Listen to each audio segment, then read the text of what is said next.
is mainly sandbars and shoals. If we carefully shovel away the accumulated sand, we are certain to see the layers of the bridge construction.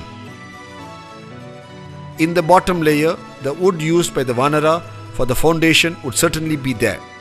Obviously, over the last so many thousand years, the wood would have solidified and become carbonaceous material and would probably now be botanical grains.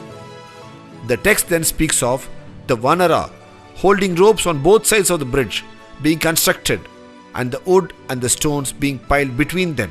The text clearly mentions that the Vanara held ropes for many yojana to build the bridge in proper linear alignment. From this description, it is clear that it was not just random throwing of stones, but a planned effort which took into consideration the concept of linear alignment, which is even today evident from the aerial photograph of the bridge. The distances they covered each day is also mentioned in the text. In the text, it's explicitly mentioned that the total length of the bridge was 100 yojana in length and 10 yojana in width. This is a 10:1 ratio. Today, at actual site conditions, the Ramsetu or Adams Bridge measures to 35 kilometers in length by 3.5 kilometers in width.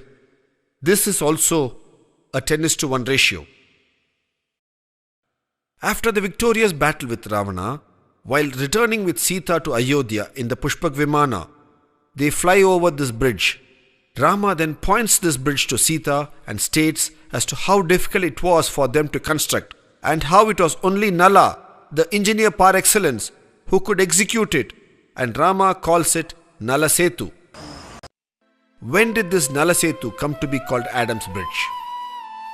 The bridge was originally called Nala Setu, as we have seen.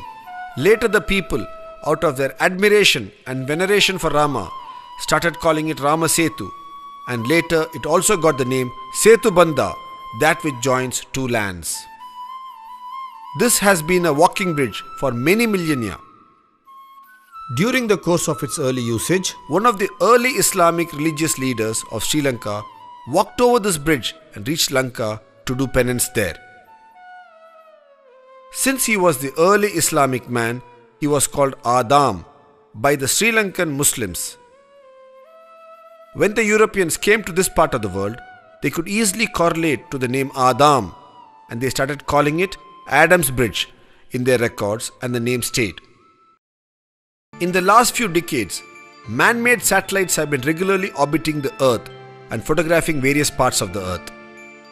One such area they have photographed is the southern part of India.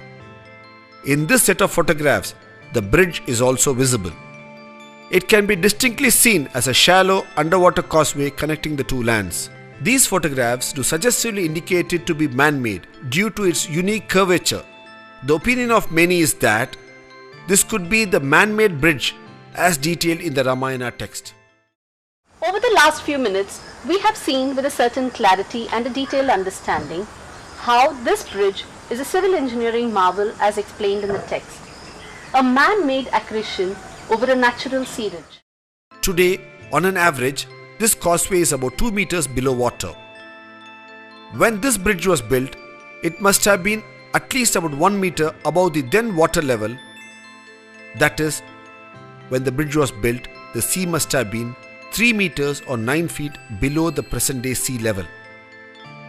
As per the World Oceanography Report, a 9 feet rise in sea levels due to the melting of the polar ice caps and global warming should have occurred over 7,000 years.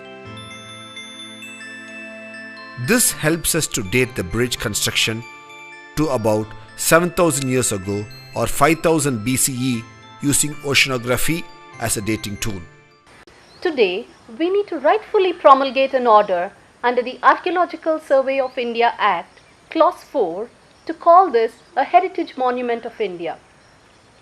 It is a fit case to be called a civil engineering marvel of an ancient civilization.